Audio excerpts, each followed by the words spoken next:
Hello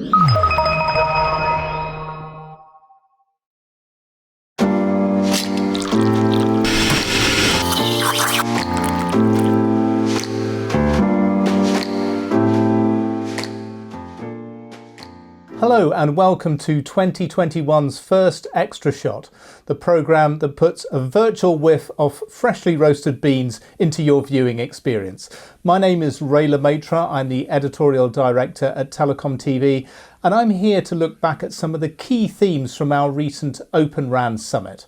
The good news for you is that, as usual, I'm not alone, as I'm joined by my colleague and fellow fan of Brazilian dark roast, Guy Daniels. Guy, how has 2021 been treating you so far? Yes, hello Ray. Thanks to a welcome kilo of Monsoon Malabar, it's been a delightfully caffeinated start to the new year. And I feel I'm going to need many more of those roasted wonders from the York Coffee Emporium to get through the year. Absolutely, same here. So look, we've got a packed programme here today, including the views of a number of special guests. And what better way to introduce them than to find out about their hot beverage preferences. So let's start with Anil Bandari from Altiostar. Ray, I'm a tea fan and I like masala chai. Okay, nice and concise, and that definitely bumps up our list of tea fans. What about Johannes Tafasser from WWT? I am a big coffee fan, and actually I really like making coffee at home. I roast my own beans. I get the green beans and roast them myself at home. I enjoy the smell and then the taste of the coffee itself, whether it's espresso or the regular American coffee. Wow, a home roaster, massive respect. Guy, have you reached that higher level of coffee fandom yet? I have not, and I am really in awe. The serious respect is due there. Maybe I could convert our garden shed into a roastery. Absolutely, good use for a shed. We don't want to know what's in there at the moment. Just let us know when you've got the roastery set up. Okay, we'll hear more about the hot beverage choices later, but let's find out about what Anil and Johannes think the next critical development will be in Open RAN to further accelerate development of the sector. So there is significant momentum in the industry for deployment of Open RAN based networks. And this can be further accelerated, Ray, in my view, as more and more operators jump onto the Open RAN bandwagon, because that would provide scale to the Open RAN ecosystem, and which will lead to further reduction in TCO and maybe lead to involvement of more innovative players. Okay, great. The view there from Anil. And what about Johannes from WWT? I think one thing that can accelerate the deployment of Open RAN architecture is seeing the fruition of some of the Open RAN deployments that are happening today by the industry leaders.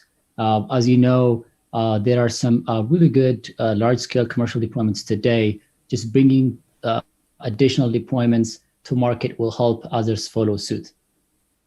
Yeah, so both Anil and Johannes believe that the momentum we've been seeing from major operators and, of course, from technology vendors and developers is going to light a fire under the market and be a catalyst for further and more advanced activity. Yes, I think this is a tried and tested strategy, isn't it, Ray? Get the big boys invested in this, get their mark of approval, and then the rest of the industry, which generally takes its cues from the tier ones, will follow suit. This then creates greater demand, and it makes for probably a more sustainable and economically viable environment for vendors and developers, and that in turn no doubt will drive innovation, or at least that's the plan, and I wouldn't bet against it. I think it's a good strategy. Yeah, absolutely. And in fact, we're already seeing further moves and further developments early in 2021. So definitely that momentum and the experience that companies have had in 2020 is definitely pushing the market on. Okay, so let's move on now to our next special guest, and let's see what drives Rimmer Eontel from Red Hat to put the kettle on. Make some coffee, perhaps? Well, I'm actually allergic to coffee, so I never come near it. So it's green tea for me. Wow, that's a very unfortunate allergy. I'm in a little bit of a spin there, but that's another name for the T segment of our containerized beverage function leaderboard, which we'll be taking a look at later. Now, what does Rimmer from Red Hat feel will help to push the Open RAN segment along a little bit quicker? So the adoption of full GitOps deployment and operation methodologies, so RAN can be provisioned and managed at scale. Basically, it means that incumbent radio vendors especially need to reach the acceptance stage. They need to admit that Open RAN is here to stay. They need to actively work towards conforming to existing ORAN interface definitions, and beyond, creating more detailed specifications which can be implemented to enable full interoperability all the way down to front haul interface. And also going all out on cloudification, removing appliances from the picture, so your whole operational model and deployment model are software-based. Okay, so quite a menu of things there, but all linked to providing the telco cloud architecture and processes needed to make Open RAN a scalable option for operators. Yeah, that's it exactly, Ray. And as Rimmer says, the goal is to reach a software-based deployment and operational model via cloudification. Open RAN as another tool or lever towards full cloudification. But I wonder if the reverse is also true here, that cloudification will support a move to Open RAN. Yeah, absolutely. I think that the two are going to go hand in hand, and I guess Open RAN plans are going to be developed, but at the same time they're not really going to be able to be fulfilled and any real scale found without having those telco cloud architectures in place. And there's a related view too from Fernando Serioni at robin.io. But before we hear his views on Open RAN, let's get stuck into his drinking habits, so to speak. Is he a coffee or is he a tea fan? I'm a coffee fan, Ray, and my favorite one is the Viennese iced coffee, or the Wiener Eiskaffee, if you're going to say it in German. Okay, that is a level of detail that we love to hear. Get that man on a safe flight as soon as possible to the capital of Austria. And what does he think will be the next big catalyst for Open RAN? In our view, is the mobile operators around the world embracing and recognizing the need to use automation as part of the ability for them to grow and adopt Open RAN and scale, right? We're looking about the big number of sites that you will be requiring in terms of data centers near especially when talking about the far edge, where components like the DU, distributed unit for the RAN will be deployed. We're talking about thousands or even maybe hundreds of thousands of sites. And in order for you to deploy this in a realistic, I would say a reasonable time frame, you will need to use heavily automation, right? This is something that is not so much used in 4G days, but 5G will become a must-have in terms of thinking about scale.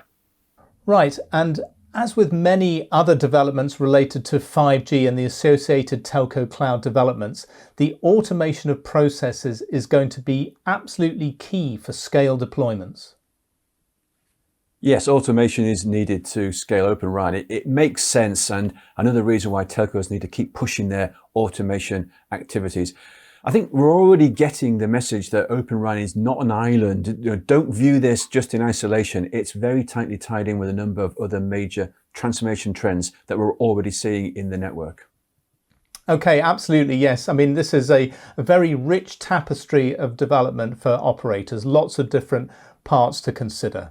Now, Guy, I said this was a very packed show today, and we actually still have one special guest to introduce. So let's find out what VMware's Sachin Katti likes to drink alongside his mid-morning treats.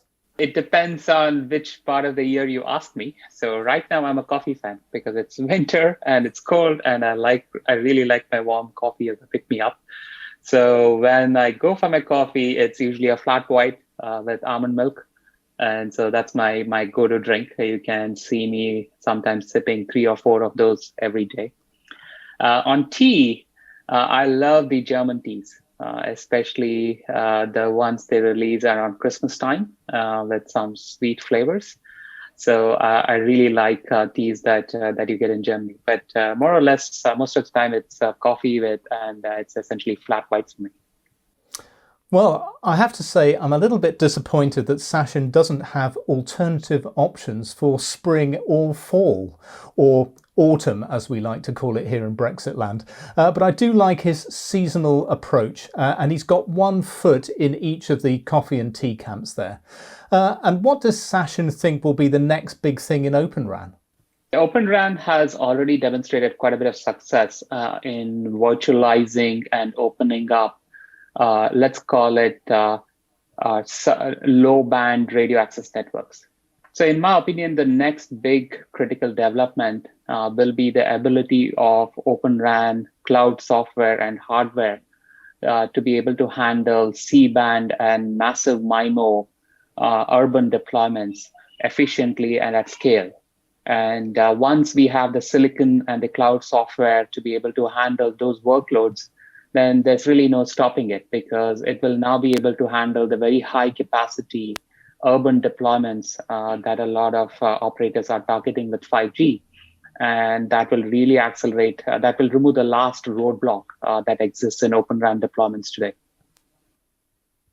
Okay, so Sachin has hit on one of the biggest challenges facing the Open RAN tech community, and that is making it carrier grade for dense urban deployments.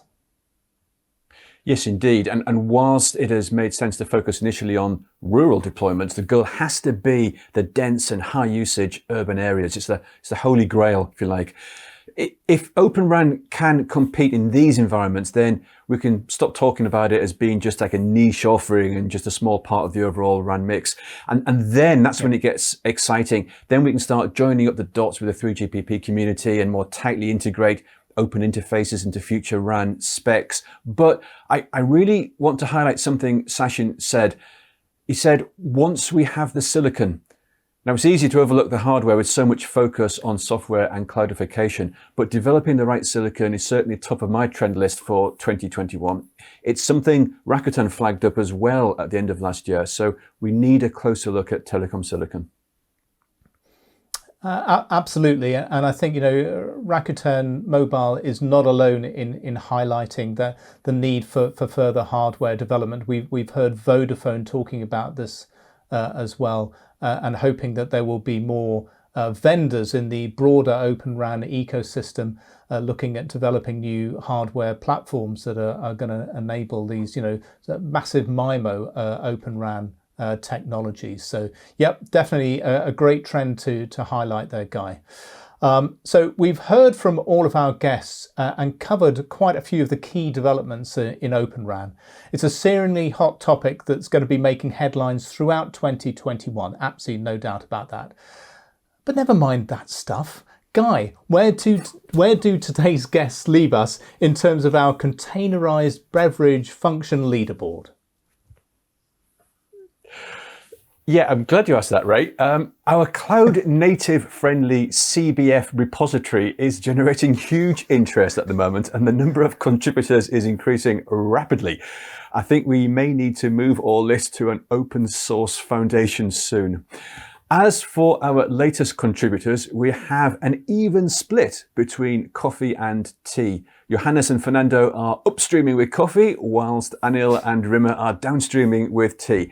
Sachin is balancing across both with seasonal dependency, and that just leaves BT's Neil McRae still out there on his own. Absolutely. Yeah, we've definitely got some fence sitters, but in the right possible way. But like you say, Neil yet to be joined in his little standalone island there. So Guy, swinging back around to the so-called serious topic once more, Open RAN is going to feature quite prominently in our DSP Leaders World Forum digital event in March, isn't it? It certainly is, Ray. And as we've already discussed today, Open RAN is becoming tightly integrated into the wider transformation trends we're seeing as CSPs look to develop into digital services providers. So yes, we will be covering Open RAN at the DSP Leaders World Forum, which once again will be a virtual affair this year. But it's also earlier this year. We've moved the event forward to March. 5 days, from Monday, the 8th of March. So mark your diaries now. We've already got a great lineup of participants and are working hard on preparing the content as we speak. Okay, excellent. So we've heard today about seasonal drink preferences and the best coffee options that European capitals have to offer. And I look forward to inviting more guests into our virtual coffee shop in the not too distant future. Guy, thanks for taking a brew here with me today. Thanks to all our special guests for their insights, and thanks to you for watching. Here's to a brighter, happier and healthier 2021.